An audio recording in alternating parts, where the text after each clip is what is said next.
Hello, welcome. আজ আমাদের আলোচনার বিষয়বস্তু ইউ অল নো, আমরা পার্লামেন্টারি সিস্টেম নিয়ে আলোচনা করছিলাম এবং আজ আমরা পার্লামেন্টারি সিস্টেমের আলোচনাটাকেই এগিয়ে নিয়ে যাব আমাদের মানে সেগমেন্ট 2 এর মাধ্যমে।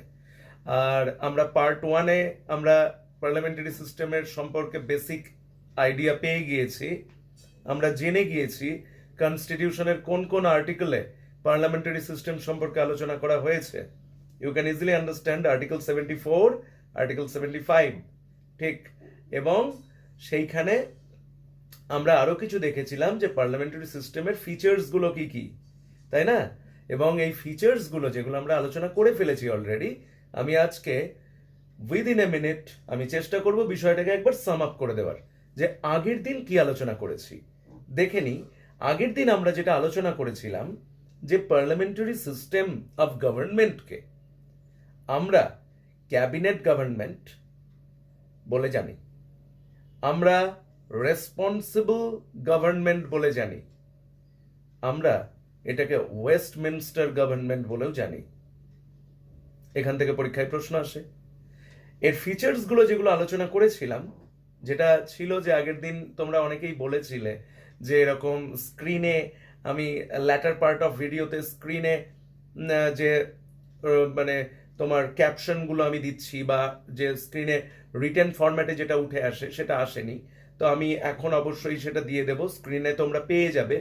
একটু যদি কারোর স্পেলিং বা কিছুতে মিস্টেক থাকে বা ডাউট কোনো থাকে, এইতে ক্লিয়ার হয়ে যাবে, ঠিক আছে? সো আমরা যেটা ফার্স্ট একটা জিনিস দেখেছিলাম যে প্রাইম মিনিস্টার আমাদের তিনি কেমন হবেন, তিনি হবেন ফার্স্ট অ্যামাং ইকুয়ালস, সকলের মধ্যে প্রথম। একটা টার্ম ইউজ করেছিলাম, primus inter pares, primus inter pares. Okay, so you can easily understand, দেখতেই পাচ্ছ। সো এরপর আমরা দেখেছিলাম যে পার্লামেন্টারি গভর্নমেন্ট যেটা তৈরি হয় সেটা লোকসভা বা লোয়ার হাউস, রাজ্যসভা বা আপার হাউস এবং প্রেসিডেন্ট নিয়ে, কেমন? এরপর পার্লামেন্টারি গভর্নমেন্টের ফিচার্স যেগুলো ছিল এক এক করে আমি শুধু এখানে হেডিং গুলো বলে দেব। ডিসকাশন অলরেডি পার্ট 1-এ রয়েছে, তো পার্ট 1-এর ভিডিও ক্লাসটা তোমরা করলে ইজিলি তোমাদের কাছে ব্যাপারগুলো ক্লিয়ার থাকবে। ফার্স্ট দেখেছিলাম নমিনাল এবং রিয়েল এক্সিকিউটিভ, ডি জুরি, ডি ফ্যাক্টো, দুটো ওয়ার্ড ইউজ করেছিলাম। ডি জুরি এক্সিকিউটিভ মানে হলো নমিনাল, ডি ফ্যাক্টো এক্সিকিউটিভ মানে হলো একদম রিয়েল এক্সিকিউটিভ, যার হাতে ক্ষমতা ন্যস্ত রয়েছে, কেমন? তো ভারতের সংবিধান অনুযায়ী আমরা জানি রাষ্ট্রপতি কিন্তু একটা নাম সর্বস্ব এবং একটা সাম্মানিক পদ, এর থেকে বেশি কিছু নয়। আর আমি বলেছিলাম আমাদের স্টেট বা যদি বলা হয় যে কান্ট্রি, আমাদের যে স্টেট তার যে হেড সে হলো প্রেসিডেন্ট। আর যদি বলা হয় গভর্নমেন্টের হেডকে, তাহলে কিন্তু আমি বলবো প্রাইম মিনিস্টার। ক্লিয়ার? সো এই টপিকগুলো আমরা আলোচনা করেছিলাম। নেক্সট আলোচনা করেছিলাম মেজরিটি যে পার্টি পাবে সেই পার্টি রুল করবে, তাহলে মেজরিটি পার্টি রুল। ওকে, থার্ড পয়েন্ট আমরা কিন্তু এম লক্ষ্মীকান্ত থেকে ডিসকাস করছি in details. So third point আমরা দেখেছিলাম কালেকটিভ রেসপন্সিবিলিটি। এই কালেকটিভ রেসপন্সিবিলিটি আমরা আর্টিকেল 75-এ পাচ্ছি, ঠিক আছে? তো কালেকটিভ রেসপন্সিবিলিটি নিয়ে তোমরা যেটা কিন্তু একটা জিনিস দেখো যে the ministers are collectively responsible to parliament in general and to the Lok Sabha in particular. মানে যে কোনো মন্ত্রী সে কিন্তু একটা কালেকটিভ রেসপন্সিবল থাকে, পার্লামেন্টের প্রতি তো রেসপন্সিবল অবশ্যই, কিন্তু ইন স্পেশালি সে রেসপন্সিবল কার প্রতি? লোকসভা, অর্থাৎ একদম সে যে জনগণের দ্বারা প্রতিনিধি, যে জনগণের দ্বারা ভোটে নির্বাচিত হয়ে জনপ্রতিনিধি হয়ে এসেছে, সেই জনগণের প্রতি সে কিন্তু রেসপন্সিবল, অর্থাৎ লোকসভার প্রতি। ফোর্থ পয়েন্ট আমরা দেখলাম পলিটিক্যাল হোমোজেনিটি। আমরা দেখেছিলাম যে একই birds of same feather flocks together, তার মানে বুঝতেই পারছো একই পার্টির একই ইডিওলজি থাকে, ডিফারেন্ট ডিফারেন্ট পার্টির ডিফারেন্ট ডিফারেন্ট ইডিওলজি রয়েছে, লেফট পার্টি রয়েছে, রাইট উইংস রয়েছে, লেফট উইংস রয়েছে, ডিফারেন্ট থিংস। ডাবল মেম্বারশিপ, আমি বলেছিলাম double membership, a person cannot be a minister without being a member of the parliament. অর্থাৎ একটা পার্সন কখনোই মিনিস্টার হতে পারবে না যদি না সে পার্লামেন্টের মেম্বার হয়, এবং এই ক্ষেত্রে প্রভিশন রয়েছে যদি আগে সে মিনিস্টার হয়েও যায় উইদিন 6 মান্থস তাকে কোনো একটা কন্টেন্ট কোনো একটা এরিয়া থেকে তাকে কিন্তু জিতে আসতে হবে, এমপি হয়ে আসতে হবে। কেমন? আচ্ছা, leadership of the prime minister, 6th point, leadership of the prime minister. এবং 7th পয়েন্টে আমরা দেখেছিলাম dissolution of the lower house, অর্থাৎ লোয়ার হাউস ডিসলভ করা যেতে পারে, সেটা নিয়ে আমি ডিটেলসে বলেছিলাম। এবং লাস্ট বলেছিলাম সিক্রেসি, অর্থাৎ গোপনীয়তা। সিক্রেসি নিয়ে যদি কারোর ডাউট থেকে থাকে তো সেটা তোমরা দেখে নিতেই পারছো এখন, ঠিক আছে? তো এই পয়েন্টসগুলো আমরা কিন্তু টোটালি ডিসকাশন করেছিলাম। এগুলো ছিল ফিচার্স অফ আমাদের পার্লামেন্টারি টাইপ অফ গভর্নমেন্ট। এবার পার্লামেন্টারি টাইপ অফ গভর্নমেন্ট আলোচনা করতে গিয়ে আমি কিন্তু আর একটা টাইপে আলোচনা করেছিলাম, সেটা হলো প্রেসিডেন্সিয়াল গভর্নমেন্ট, ঠিক আছে? তো প্রেসিডেন্সিয়াল গভর্নমেন্টের সাথে পার্লামেন্টারি টাইপের গভর্নমেন্টের where is the basic difference you can easily understand. Part 1 video যারা ক্লিয়ারলি তোমরা পার্ট 1 এর ক্লাসটা করে নিয়েছো, খাতায় নোটস নিয়ে নিয়েছো, পার্ট 2 এর ক্লাসটা করার পর এভরিথিং উইল বি ক্লিয়ার। বই থাকলে তো অবশ্যই পড়তে হবে, যে কোনো সোর্স থেকে পড়াশোনাটা কিন্তু করতে হবে নিজেকে, ঠিক আছে?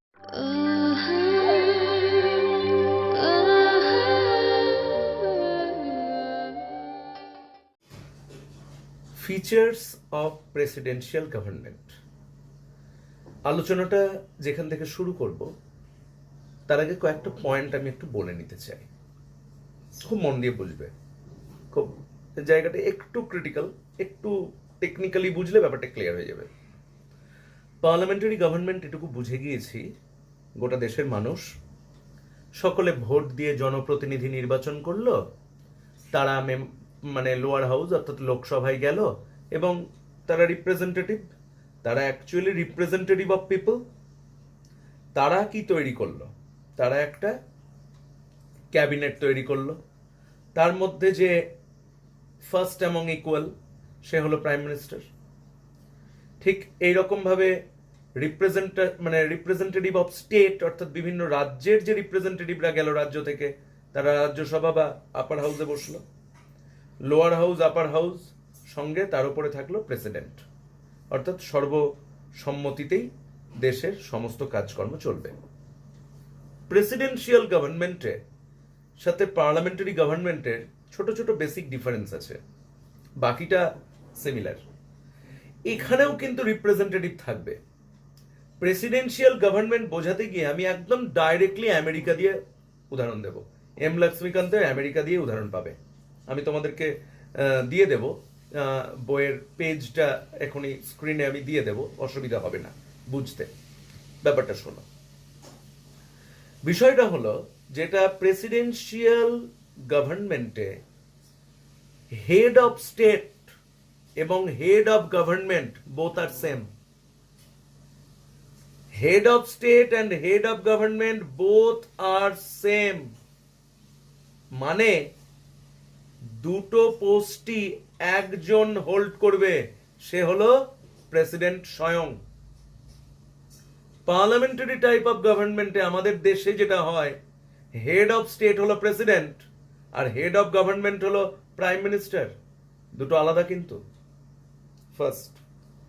সেকেন্ড পয়েন্ট যেটা খেয়াল রাখতে বলবো, সবকিছু তোমাদের মাথায় রাখার কোনো প্রয়োজন নাই, সেকেন্ড পয়েন্ট খেয়াল রাখো। প্রেসিডেন্সিয়াল গভর্নমেন্টে, এটা কিন্তু পার্লামেন্টারি গভর্নমেন্টে দেখা যায় না, প্রেসিডেন্সিয়াল গভর্নমেন্টে আমাদের যে রিপ্রেজেন্টেটিভ রয়েছে যাদেরকে কংগ্রেস বলে, মানে পুরো যে রিপ্রেজেন্টেটিভ রয়েছে যারা, ঠিক আছে, হাউস অফ রিপ্রেজেন্টেটিভস, এটাকে বলা হয় lower house of the Congress. House of representative is known as lower house of Congress, যেটাকে আমরা লোকসভা বলছি আমাদের ভাষায়, তারা বলছে কংগ্রেস। বোঝাতে পেরেছি? এই হাউস অফ রিপ্রেজেন্টেটিভদের সাথে প্রেসিডেন্টের কোনো সম্পর্ক নেই। ভালো করে ভাবো, ইন্ডিয়ান পার্লামেন্টে কিন্তু লোয়ার হাউস আপার হাউস প্রেসিডেন্ট একসাথে, কিন্তু ইন আমেরিকান কনস্টিটিউশন, আমেরিকান যে ডেমোক্রেসি, সেখানে কিন্তু প্রেসিডেন্সিয়াল গভর্নমেন্ট এবং সেখানে প্রেসিডেন্ট পুরো একটা আলাদা পার্ট এবং হাউস অফ রিপ্রেজেন্টেটিভ সেটা একটা আলাদা পার্ট। এটুকু খেয়াল রাখো, তাহলেই হবে। এবার তুমি বলবে তাহলে প্রেসিডেন্ট কাজ কি করে করে? প্রেসিডেন্টের নিজস্ব একটা ক্যাবিনেট রয়েছে, অনেকেই তোমরা জানো না, এটা বলবো এখন আমি। প্রেসিডেন্টের নিজস্ব একটা ক্যাবিনেট রয়েছে। তুমি বলবে সেই ক্যাবিনেটে কারা থাকে? মনে রেখো, নন ইলেক্টেড মেম্বার্স। নন ইলেক্টেড মেম্বার্স, এদেরকে চুজ করেন প্রেসিডেন্ট নিজে। এদেরকে যে কোনো সময় প্রেসিডেন্ট মনে করলে বের করে দিতে পারে। এবং এটা কিন্তু একটা স্মলার বডি অফ ক্যাবিনেট, এটাকে ক্যাবিনেট বলছি আমরা, একটা যারা হেল্প করতে এসেছে প্রেসিডেন্টকে বিভিন্ন কাজে বা বিভিন্ন সিদ্ধান্তে। It is a smaller body made by president for the president. They are responsible only to the president. তারা শুধুমাত্র প্রেসিডেন্টের কাছেই রেসপন্সিবল থাকবে। এরকম কোনো বিষয় কিন্তু আমাদের ইন্ডিয়াতে পার্লামেন্টারি টাইপে নেই, কিন্তু প্রেসিডেন্সিয়াল গভর্নমেন্টের এটা একটা ওয়ান অফ দ্য ফিচার্স। বোঝাতে পেরেছি? এই ছোট্ট ক্যাবিনেট যেটা প্রেসিডেন্ট নিজে চুজ করেন, যারা শুধু প্রেসিডেন্টের কাছে লায়াবল বা রেসপন্সিবল, যাদেরকে প্রেসিডেন্ট নিয়োগ করতে পারে বা ছাঁটাই করতে পারে যে কোনো সময়, এই ক্যাবিনেটকে একটা সুন্দর টার্ম আছে, পরীক্ষায় দেয়, কিচেন ক্যাবিনেট। কি বলা হয়? Kitchen cabinet. বোঝাতে পেরেছি কিনা বলো? I hope it is clear. Doubt থাকলে অবশ্যই জিজ্ঞাসা করবে। আর একটা কথা, প্রেসিডেন্টের সাথে আমরা দেখলাম লোয়ার হাউস অফ কংগ্রেসের কোনো সেরকম ডাইরেক্ট রিলেশন যেহেতু নেই, সেহেতু রেসপন্সিবিলিটিও নেই। এই কারণেই আমি বলেছিলাম প্রেসিডেন্সিয়াল গভর্নমেন্ট কিন্তু ততটাও রেসপন্সিবল নয়, অর্থাৎ ইরেসপন্সিবল গভর্নমেন্ট। Mind it. অর্থাৎ ততটাও রেসপন্সিবল নয় যতটা পার্লামেন্টারি গভর্নমেন্টে একটা প্রাইম মিনিস্টার অনেক বেশি রেসপন্সিবল, বা একটা ক্যাবিনেট অফ মিনিস্টার্সকে অনেক বেশি রেসপন্সিবল থাকতে হচ্ছে। ব্যাপারটা ক্লিয়ার? প্রাইম মানে এখানে প্রেসিডেন্ট কিন্তু রেসপন্সিবল কোনো একটা জায়গায়, অর্থাৎ এখানে প্রেসিডেন্ট সেই অনুযায়ী কাজ করছে যে অনুযায়ী তাকে নির্দেশ দেওয়া হচ্ছে। কিন্তু প্রেসিডেন্সিয়াল গভর্নমেন্টে সে কিন্তু এই লোয়ার হাউসের মানে নির্দেশে কাজ করছে না। বোঝাতে পারলাম? পার্লামেন্টারি সিস্টেমে আমরা কি দেখলাম? আমরা এটা দেখলাম প্রেসিডেন্ট নিজে কোনো সিদ্ধান্ত নিতে পারে না, কিন্তু প্রেসিডেন্সিয়াল গভর্নমেন্টে প্রেসিডেন্ট নিজে সিদ্ধান্ত নিতে পারে। পার্লামেন্টারি গভর্নমেন্টে president is guided by parliament, especially lower house of parliament, that is Lok Sabha. Presidential গভর্নমেন্টে প্রেসিডেন্ট কখনোই lower house of representative, that is known as Congress, অর্থাৎ কংগ্রেসের দ্বারা কখনোই সে গাইডেড নয়। He can take his own decision himself only by discussing with his kitchen cabinet. Have you got this? Clear ব্যাপারটা? এইখানে একটা জিনিস তাহলে এটাও ঠিক, তাহলে প্রেসিডেন্টকে কিন্তু কখনোই নামিয়ে দেওয়া যায় না, যদি না, প্রেসিডেন্সিয়াল গভর্নমেন্টের কথা বলছি, যদি না সে ভীষণ রকমের একটা ওয়ার্ড রিপ্রেজেন্ট, মানে তোমার এম লক্ষ্মীকান্তে লেখা আছে গ্রেভ আনকনস্টিটিউশনাল অ্যাক্ট। গ্রেভ মানে সিরিয়াস, আনকনস্টিটিউশনাল অসাংবিধানিক, অ্যাক্ট মানে কাজ, অর্থাৎ ভীষণ রকমের খুব সিরিয়াস অর্থাৎ গুরুতর অসাংবিধানিক কাজ যদি সে না করে থাকে, তবে তাকে কখনোই তার পদ থেকে নামিয়ে দেওয়া যাবে না। ক্লিয়ার? এইবার যদি নামাতে হয়, যে পদ্ধতিটা অ্যাপ্লাই করতে হয় সেটা ভারতবর্ষের ক্ষেত্রেও রয়েছে, সেটাকে বলে ইমপিচমেন্ট পদ্ধতি। কি পদ্ধতি বলো? ইমপিচমেন্ট পদ্ধতি। I hope it is clear. আরেকটা কথা খেয়াল রেখো পার্লামেন্টারি সিস্টেমের সাথে প্রেসিডেন্সিয়াল সিস্টেমের। পার্লামেন্টারি সিস্টেমে 10 ইয়ার 5 বছর 5 ইয়ার, whereas প্রেসিডেন্সিয়াল সিস্টেমে 10 ইয়ার 4 বছর 4 ইয়ার্স অনলি। বোঝাতে পেরেছি? That's it. এইটুকু খেয়াল রাখো, তাহলে তোমাদের কাছে একদম ক্লিয়ার হয়ে গেল what is the basic difference between presidential government and parliamentary government. I hope it is clear. আমরা নেক্সট সেগমেন্টে চলে যাব, সেটা হলো merits and demerits of parliamentary government, কারণ আমাদের আলোচনার বিষয়বস্তু ছিল parliamentary government. So parliamentary government আমরা পড়ার জন্য আমরা কিন্তু একটা জিনিস আলোচনা করলাম, সেটা হলো যে প্রেসিডেন্সিয়াল গভর্নমেন্ট কেমন। তাহলে আমরা পার্লামেন্টারি গভর্নমেন্টের কনসেপ্টটা আমাদের কাছে আরো বেশি ক্লিয়ার হয়ে গেল যে প্রেসিডেন্সিয়াল গভর্নমেন্ট এরকম এরকম ফিচার্স রাখে। তাহলে পার্লামেন্টারি গভর্নমেন্ট কিরকম কিরকম ফিচার্স রাখে তোমাদের কাছে ক্লিয়ার। প্রথম কথা, এবার যেটা আলোচনা করব, মেরিটস অ্যান্ড ডিমেরিটস। মেরিটস আর ডিমেরিটস মানে কিছু ভালো দিক, প্রত্যেকটা ব্যাপারের কিছু ভালো দিক থাকে আর কিছু খারাপ দিক থাকে, তাই তো? কিন্তু ভালো দিকটা অ্যাকসেপ্ট করে নিতে হবে, খারাপ দিকটাকে সরিয়ে দিয়ে। সব ব্যাপারে রয়েছে, ইভেন প্রত্যেকটা ব্যাপারে। এই নিয়ে আলোচনা করছি না, আমরা একদম টপিকে চলে আসি। তো ব্যাপারটা হলো যে মেরিটস অ্যান্ড ডিমেরিটস, ভালো দিক খারাপ দিক কিসের? পার্লামেন্টারি গভর্নমেন্টের। চলো শুরু করা যাক। আচ্ছা, ফার্স্ট পয়েন্ট আমাদের এম লক্ষ্মীকান্তে যেটা বলছে, harmony between legislature and executive. একদম হারমোনি প্রেসিডেন্সিয়াল গভর্নমেন্টে কি ছিল? না, প্রেসিডেন্সিয়াল গভর্নমেন্টে লেজিসলেচারের সাথে এক্সিকিউটিভের হারমোনি ছিল না, কারণ দুটোই আলাদা দেখেছি। লোয়ার হাউস অফ কংগ্রেস এবং প্রেসিডেন্সিয়াল যে ক্যাবিনেট, কিচেন ক্যাবিনেট, সেটা পুরোপুরি ডিফারেন্ট ছিল, তারা একে অপরের প্রতি লায়াবল বা রেসপন্সিবল ছিল না। কিন্তু এই ক্ষেত্রে পার্লামেন্টারি গভর্নমেন্টে কিন্তু আমরা দেখব, এটার মেরিটস বলছি আমি, কিন্তু আমি মেরিটস গুলো নিয়ে আলোচনা করছি, অর্থাৎ ভালো দিক। পার্লামেন্টারি গভর্নমেন্টের কিছু ভালো দিক আছে, সেই দিকটা নিয়ে আলোচনা করছি। তো হারমোনি বিটুইন লেজিসলেচার এবং এক্সিকিউটিভ। লেজিসলেচার কথার মানে হলো আইন, ঠিক আছে? এক্সিকিউটিভ হলো শাসন। আইনতন্ত্র শাসনতন্ত্র, এর মধ্যে একটা খুব সুন্দর সমন্বয় রয়েছে, যদিও এরা আলাদা। আইন বিভাগ, শাসন বিভাগ, বিচার বিভাগ, তিনটে বিভাগ। আইন বিভাগ, শাসন বিভাগ, বিচার বিভাগ, তিনটে ডিফারেন্ট, কিন্তু এদের মধ্যে একটা সুন্দর সমন্বয় রয়েছে। কিরকম একটা ব্যাপারটা দেখে নি। The greatest advantage of the parliamentary system is that it ensures harmonious relationship and cooperation between the legislative and executive organs of the government. The executive is a part of legislature and both are independent, মানে interdependent at work. খুবই সুন্দর। অবশ্যই তারা interdependent. Interdependent মানে তারা নিজেরা নিজেদের মতো করে সিদ্ধান্ত নেয় ঠিকই, যেমন আইনসভা, তারা আইন বানাচ্ছে, কিন্তু এই দিকে খেয়াল রেখে মানুষের কোনটা ভালো লাগবে, মানুষের কোনটা কাজে যাবে, মানুষের কতটা উপকারে রাখবে।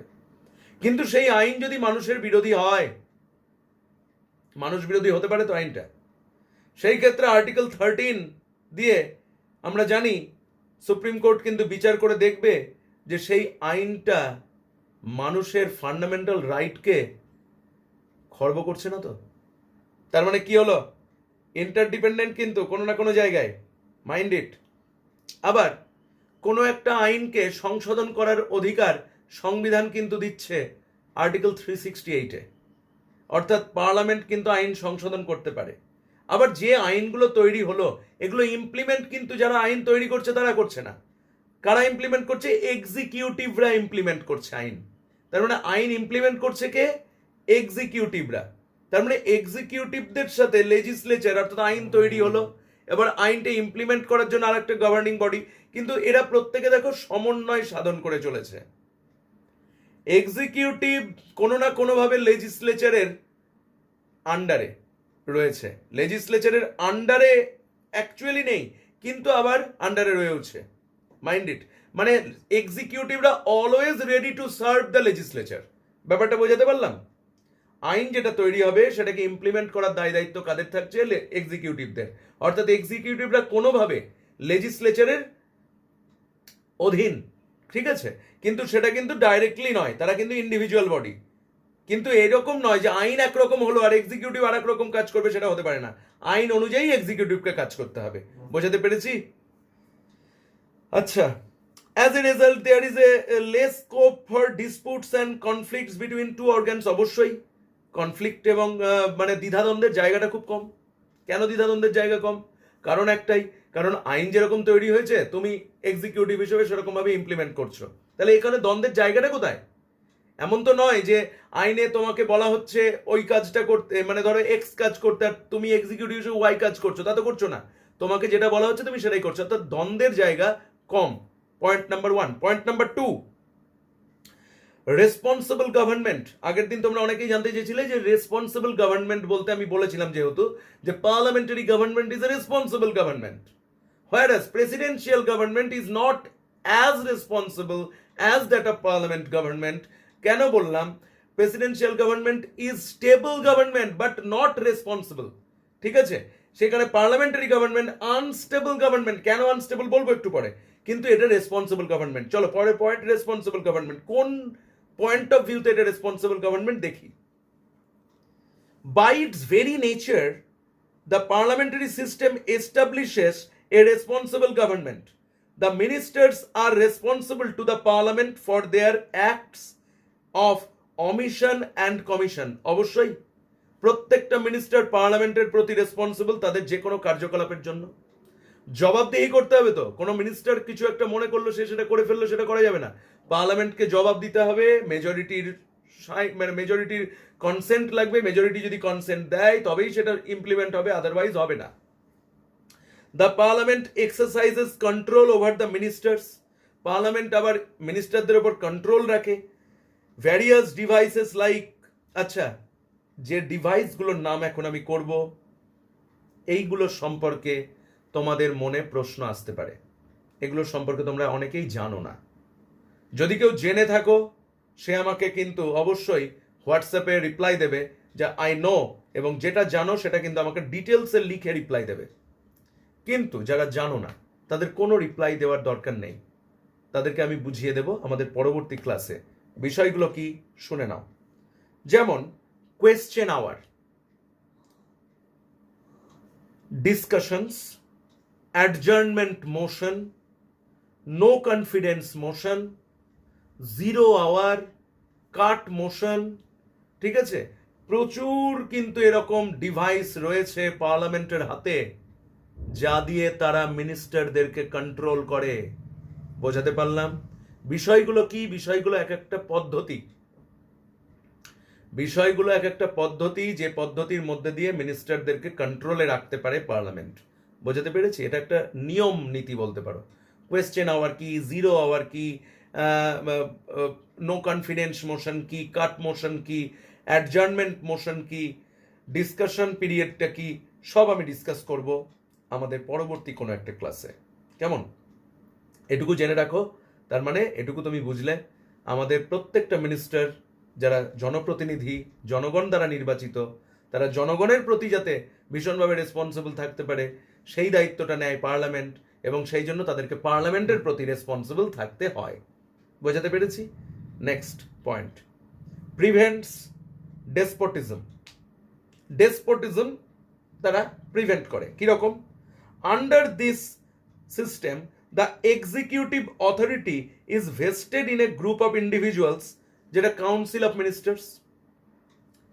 একটা গ্রুপ অফ ইন্ডিভিজুয়ালসের মধ্যে এক্সিকিউটিভ অথরিটি থাকে, and not in a single person. তার মানে আমরা যাদের দ্বারা পরিচালিত হবে, পরিচালন সমিতি থাকবে, কোনো একার মানুষ কিছু করবে না।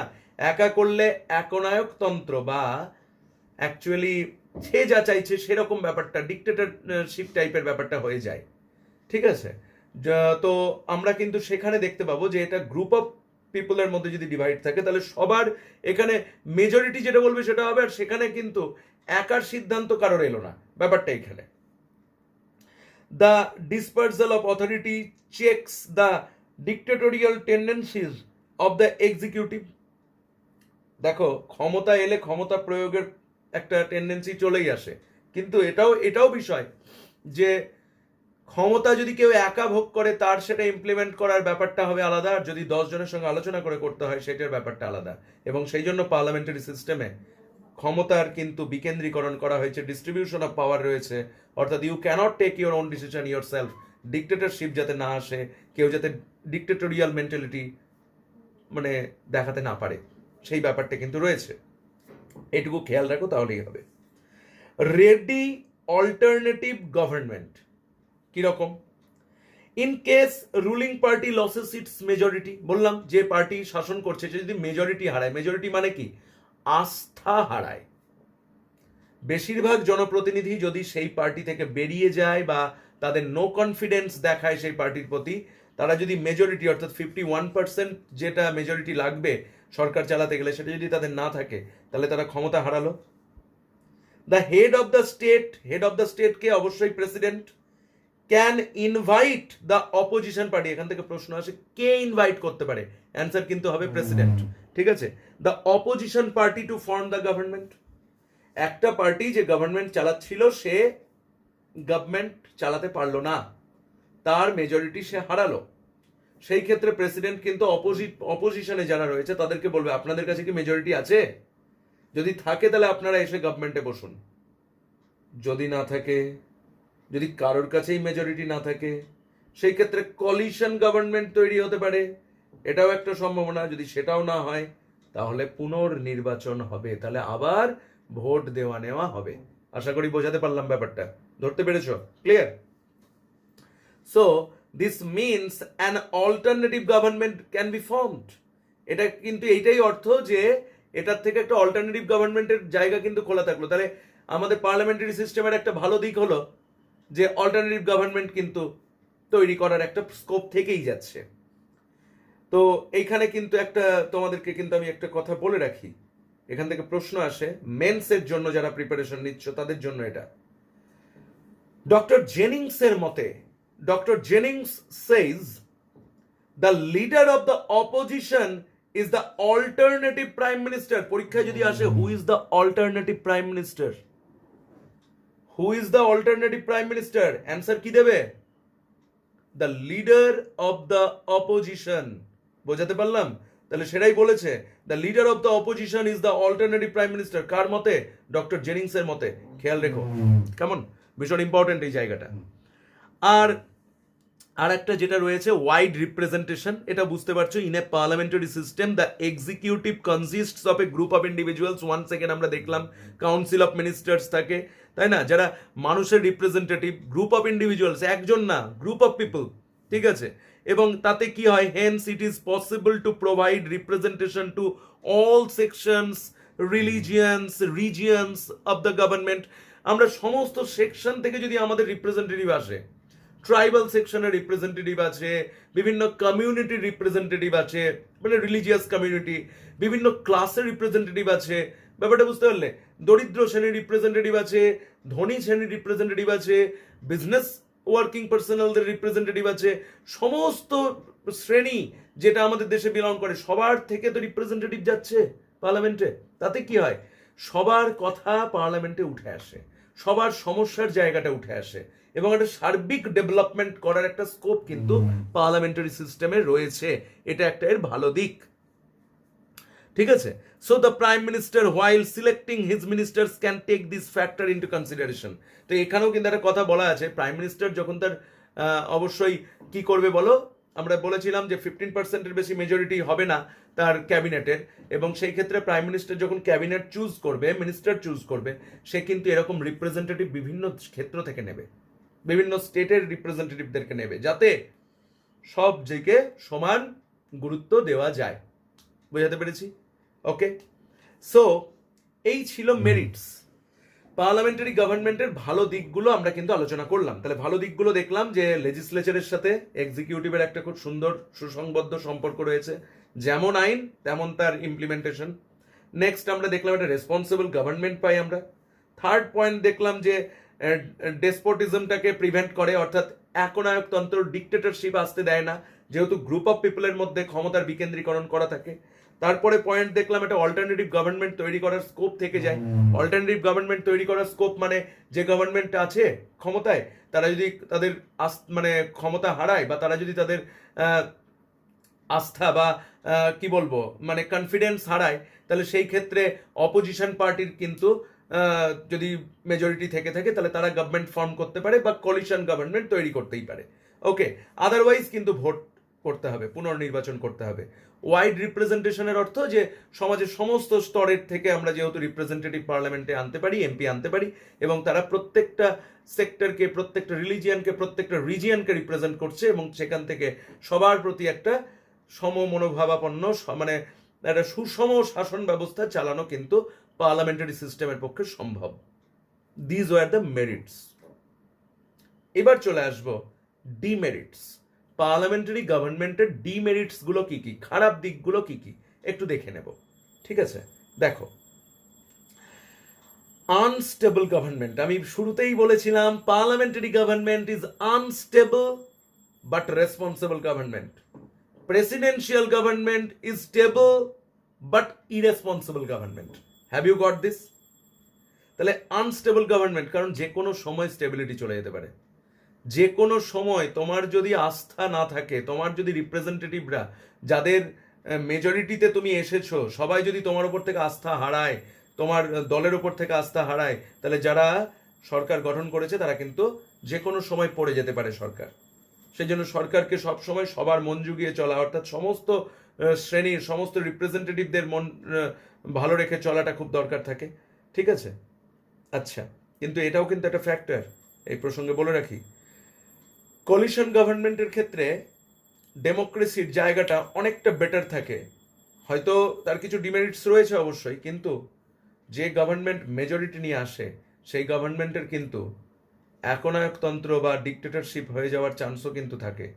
অবশ্য তোমরা তার উদাহরণটা বর্তমানকালে একটু হলেও দেখতে পাচ্ছ। যাই হোক, নো কমেন্ট, এর থেকে বেশি কিছু বলবো না। তো যাই হোক, যেটা বলছিলাম, তো আমরা কিন্তু দেখেছি ভারতবর্ষের প্রচুর গভর্নমেন্ট বেশ কয়েক দিনের মধ্যে পড়ে গিয়েছে, সেই গভর্নমেন্ট আস্থা হারিয়েছে এবং গভর্নমেন্ট কিন্তু স্টেবল হয়নি 5 বছরের জন্য। সেরকম উদাহরণ আমাদের কাছে রয়েছে, তোমাদের কাছে একদম সেটা নট সো মাচ ইম্পর্টেন্ট, সেই জন্য আমি এগিয়ে গেলাম।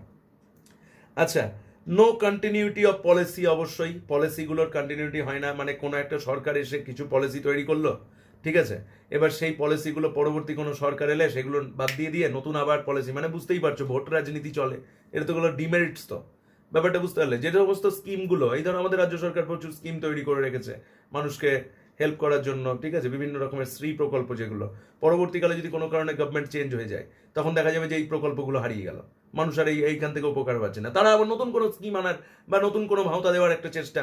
ব্যাপারটা বুঝতে পারছো তো আমি কি বলতে চাইছি? সেন্ট্রাল গভর্নমেন্টের ক্ষেত্রেও তাই, স্টেট গভর্নমেন্টের ক্ষেত্রেও তাই, সমস্ত গভর্নমেন্টের ক্ষেত্রে তারা প্রিভিয়াস সরকারের যে প্রকল্পগুলো সেগুলোকে বাক্সবন্দি করে রেখে দেয়, দিয়ে নিজেরা আবার নতুন প্রকল্প দেখিয়ে মানুষকে কিন্তু প্রলুব্ধ করার চেষ্টা করে। তো এগুলো সব demerits, these are not so much important, কিন্তু আলোচনা করতে হচ্ছে বলে একটা করে নিচ্ছি। আচ্ছা, এই যে আমি একটু আগে বললাম ডিক্টেটরশিপ অফ দ্য ক্যাবিনেট, অর্থাৎ ক্যাবিনেটের ডিক্টেটরশিপ চলে আসতে পারে যদি সেখানে মেজরিটি থাকে। মেজরিটি পার্টি যদি চলে আসে, মেজরিটি নিয়ে যদি কোনো গভর্নমেন্ট, সিঙ্গেল কোনো পার্টি যদি ক্ষমতায় আসে, সেই ক্ষেত্রে তার একটা ডিক্টেটরশিপ করার মেন্টালিটি চলেই আসে, এবং সেটা তোমরা ইজিলি তোমাদের কেন্দ্রে বা রাজ্যে দেখতেই পেয়েছো। আচ্ছা, against separation of power, government by amateurs, অবশ্যই গভর্নমেন্ট বাই অ্যামেচার মানে বুঝতে পারছো তো, মানে সেই রকম অনভিজ্ঞ লোক দিয়ে অনেক সময় গভর্নমেন্ট চলে, ঠিক আছে, স্কিল্ড পার্সোনালিটি নেই, তার মধ্যে থেকেই তোমার যে কজন রিপ্রেজেন্টেটিভ হিসেবে এসছে দেখা গেল সে অযোগ্য, অশিক্ষিত, তার মধ্যে থেকেই তোমাকে এখন মন্ত্রী চুজ করতে হবে। These are the so much unimportant points two B discussed, দরকার নেই।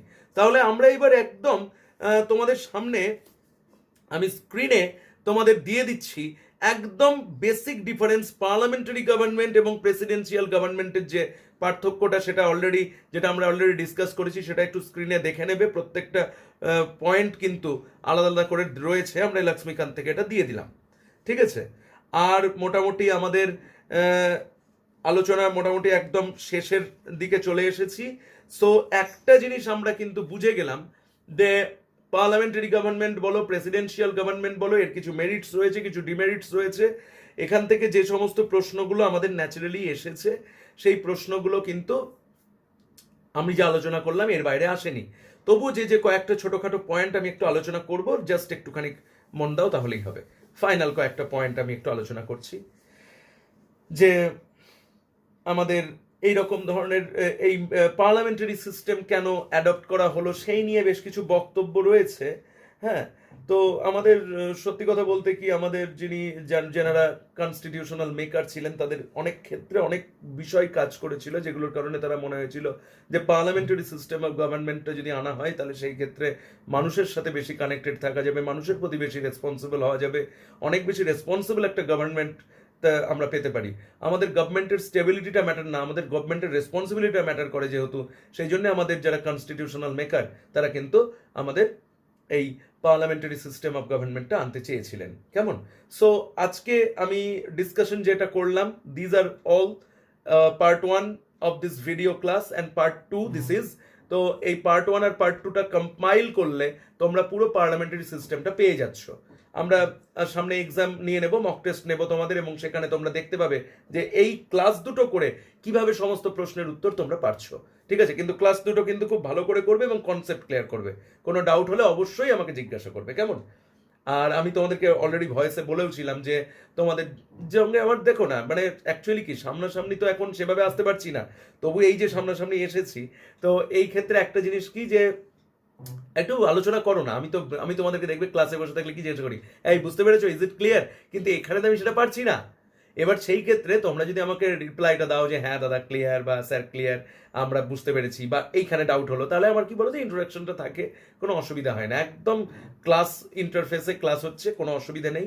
কোনো রকমের অসুবিধা হলে জিজ্ঞাসা করো, কোনো ডাউটস থাকলে জিজ্ঞাসা করো। I hope it is clear. আমরা নেক্সট ক্লাসে যেটা পলিটি থেকে আলোচনা করব সেটা থাকলো ফেডারেল সিস্টেম। আমরা কিন্তু বলেছি সিস্টেম অফ গভর্নমেন্টে প্রথমে পার্লামেন্টারি সিস্টেম পড়লাম, এবার ফেডারেল। তোমরা ফেডারেল কথাটা কিন্তু দেখবে যুক্তরাষ্ট্রীয় ব্যবস্থা। বেশ কয়েকদিন থেকে পেপারে তোমাদের পাচ্ছ যে কেন্দ্র সরকার যুক্তরাষ্ট্রীয় ব্যবস্থা মানছে না, অবমাননা করছে, আনকনস্টিটিউশনাল কাজ করছে। আমরা ফেডারেল সিস্টেমটা দেখলে বুঝতে পারবো যে অ্যাকচুয়াল ব্যাপারটা কি। ঠিক আছে, আচ্ছা। আর রিসেন্টলি আরো অন্যান্য টপিক হিস্ট্রির ওপর আমি ডিসকাশন আনছি, একদম এইরকম ভাবে জিওগ্রাফির ওপর আনবো, আর যেটা স্পেশালি আনবো আমি খুব রিসেন্ট ইকোনমিক্সের ওপর। So till then, good bye, take care, tata.